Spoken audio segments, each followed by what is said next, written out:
Now we're in the final segment, Akshay. I call it Beneath the Accent because we are knowing each other beneath the accent. And I'm going to ask a couple of questions. You can answer them in one word or a sentence or however you feel like. The idea is just to know more about you. So the first question is, are you an early bird or a night owl?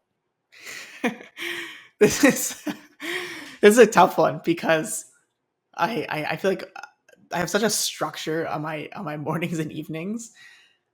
But if I had to pick, I would say probably more early bird than night owl. To be honest, yeah, Okay. definitely more early bird. A word that describes you best. Optimist. I'm such Hmm. an optimist. I I will always try to see the good in something, even if it's the worst thing ever. I will try to see the good in it, and that has come back to harm me at Hmm. times. But for the most part, I love being an optimist. I think if you're a founder, you have to have a glass half full Yeah. mentality, or else this process will be very, very challenging. Very, very relatable. I can say that. Okay. So what's your go-to comfort food? Apart from Roro. So this has been something that yeah, yeah. This has been something that I've been loving to make lately. So I love Okay. cooking in general. I love it. I love trying out new recipes, trying out new foods. But it's a super, super, super simple dish that has four ingredients. It's pasta, either fresh pasta or just regular pasta. You thinly slice garlic, and with olive oil, you put garlic and chili, and then that's it. And then you boil your pasta, you put the pasta in with the garlic and chili oil, and then you top it off with a ton of parsley and lemon. Hmm. And it is so simple, but the flavors, because it's so simple and it's only a few ingredients, are so bright, and it is such a amazing dish, especially before any big game or anything going on. I will have that because it just brings me like peace. It just like calms me down. It's like, okay, this is like my comfort. I love it. I can eat that every day if I had to. Super simple, super easy. Love that. I know what I have to cook tonight. Thank you for that. Yeah, give it a try. You will absolutely love it. So, what's your favorite childhood memory? Favorite childhood memory? You know, I think it has to be some of the experiences I had with my like Mhm. grandparents growing up. In particular, with our like family events, every Sunday we would be together. We would spend a lot of time together, and just the commute to Brampton, being with them, either playing pool in Hmm. their house or my grandfather taking me to hockey games, hockey tournaments all around the U.S. Those are experiences I will cherish for the rest of my Mhm. life, and you know, those are parts of my life that I appreciate so much, and you know, makes me miss them Hmm. all the time. Right? Is that you know, those moments. Do you have any hidden talents? I can solve the Rubik's cube. That's that's one thing I picked up during the pandemic. I'm not very fast at it, but something fun that keeps Okay. my mind occupied. When I'm just like watching a show or something, I'll just start fiddling around with it. Hmm. Okay. What's the best piece of advice someone ever gave you? So this was something that my brother told me when I was in the mix of writing my IB exams, and I was so hard on myself that I couldn't even get myself to study because I felt like so sick to my stomach thinking about how much work I had to do and how behind Hmm. I felt, and I just felt like I wasn't good enough to do well on these exams. For context, my brother is a smartest guy I know. Won every academic award. He's just a genius when it comes to that. Came into my room and he sat next to me. He said, "Look, you are no less than 100%. You are no less than 100%." And I took a permanent marker, which maybe I shouldn't have, but whatever, and wrote it all over my room, on my mirror, on my desk, not on any walls, like things you can still Yeah. get rid of. But every morning when I wake up, I see that quote: "You are no less than Mhm. 100%." And that has been on my mirror since 2016, Hmm. 2017. And so every morning I realize I can do 100% of anything I put my mind to. I can achieve 100% anything I put my mind to. There's no reason why I can't. And that fuels me every Mhm. single day. You are no less than 100%. Love that. Okay. If you could be any creature in the world, what would it be? It's a good one. I feel like I would probably be a lion. Lion, and this ties back to my last name of Maharaj, Ah, just the yes. king, Yeah. right? And the lion is like the king of the Mm, jungle, and it has that ferociousness to it, but it also has that care for its family. It takes yeah. care of its family. It's there to provide. It's there to protect, and it's there to lead. Has the ambition that mane, it represents so much. And to me, that's sometimes how I feel whenever I get into like a tough place. I think about, okay, well, like how would the lion do it? Right? It wouldn't just back down and leave. It would attack. It would figure it out. It would Mhm. provide, and that's something that I try to live by. Very, very interesting. Okay. Who's your go-to person when you feel stuck? It's a good question because there's so many different I'm go-to people based off of sure. the struggle I am in, right? If it's something in business that, I'll go to our lead mentors, advisors, and he always been able to help us a lot. Ivan Ewan, he was one of the founders of Wattpad, and he's such a great individual. But when it comes to like personal stuff, when it comes to just direction is lost, I go to my brother. I think he understands me best. He's someone I can go to, if I don't know, if I just don't understand it. It's not like he even understands the whole Yeah. business world either, but he'll provide rationale or just help me understand my thoughts towards it. And that's someone that sparingly, if I have these problems, I Okay. hit him up. So, what's the most expensive thing you own? The knowledge in my mind. Oof. That's the most expensive thing I own. Are Uh, you kidding me? No. I would say most expensive thing. I mean, probably my car. I'll be honest. Which one That's is probably it? the biggest purchase I made recently. I bought an X3M. So BMW X3M 2024. So that's probably the biggest purchase. But um, I mean, outside of that, I think it's such a cop out answer, but I have to say, the mentality I have, it's taken time to do that, it's taken resources, and I feel like that is something that costs the most. And what's the most expensive thing you would like to own? I don't know if this is another cop out answer, but I think you cannot put a price on the pride and the ability to retire both of my parents comfortably, and whatever that Mm, cost might be, that is the most expensive. Even if it's $100,000, it doesn't matter to me because the happiness that will bring me will not be content of anything else in this world that I can buy myself hmm. materialistically.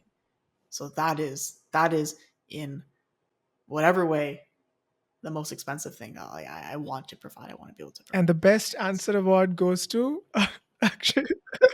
I That's think they know that too, which is why they support everything I'm no, I doing love right that now. answer. All right. So, what's that one Canadian tradition that you have adopted wholeheartedly? And what's one from your home country that you have introduced to Canadians? I think the one that I've adopted as probably more than some Canadians is my love for hockey. I've played hockey since I was 4 years old. Started skating when I was 3 years old. Played competitively all throughout my life. Even sponsored a hockey Oh, team that wow. I play on. On Monday, I play 3 times a week, 4 times a week, even in some weeks. And so that is something that I embody, and I love, love, love, love the game of hockey just as much as I love Hmm. MMA. In terms of things that I have provided, and I'd say this is something that I've gotten my co-founder on. And Garnet grew up in more of a Caucasian household where wasn't necessarily really exposed to a lot of Hmm. different cultures and foods. And so one thing that I've gotten him into is the love for like vegetarian food. As a vegetarian growing up, culturally, because there's no meat, a lot of different spices, a lot of different vegetables, the ways of eating vegetables that we Yeah. never even thought, and cooking processes and everything around that. And something that I like to share with anyone I meet that has never really experienced the traditional Indian Mm, style food or Fijian style food or even ethnic yeah. food in general is let's bond over a dish. Let's bond over something when it Yeah. comes to food. Let me show you that it's not this curry smelly thing that this I know, stereotype is right? around. No, like let me show you let me show you how delicious this can be. And that's something that I love. Maybe that's fueled a lot of my passion for cooking, Mhm. is to do that, taking different spins on Canadian dishes and adding like an Yeah. Indian flair to it or an ethnic flair to it. But I would say that's something that I continuously love to give back to the Canadian culture, is that love for Hmm. food. Love that. If you could have any superpower, Akshay, what would it be? Read people's minds. I think for twofold. One is, I'm an overthinker. I really am. I tend to overthink so much, and unless it's clearly said to me, I will start thinking about 100 different scenarios and ideas and whatever it might be. And if I can read someone's mind, I know exactly what they're thinking, Mhm. and I can make a decision on that. The second thing is, I think it'd be really cool to understand the perspective and the mindset of some of the wealthiest people in the world, understand the mindset of some of the biggest athletes in the world, right? How do they compete in their game? What's going through their mind the second they enter the octagon? What goes through their mind as they hop onto the ice, as they enter the basketball court, whatever it might be? It would be so Mhm. amazing to just be again. I'm so obsessed with that Mhm. mindset. To be able to read that mind would be Okay. unbelievable. And what's your favorite Canadian slang or phrase? A I say A all the time. I maybe it's because I am surrounded by a bunch of hockey guys all the time. Mm. I would be interesting to see if I said it during this conversation, because I wouldn't be surprised if I hadn't. But A is probably the one phrase I have adopted quite, and it's Can you use it in a sentence? um. So if someone says how's it going, I'm like, hey, it's going all Okay. right. Mm. Or I feel like it's sometimes just a filler word at the end of sentences. If you say something at the end of an A, I think there's different ways to navigate Mhm. it. But even at home, I catch myself sometimes even saying to my mom, like, "Hey, what are you gonna do?" Right? Like, it's just it's become part of my vocabulary. Funny enough, Okay. And finally, how would you describe Canada in one word or a sentence? opportunity, opportunity, and I am beyond grateful to have grown up in an environment here where opportunity is available. And I've done a lot of travels to the US and there's opportunity there, but I feel like in Canada the opportunity for immigrants is here.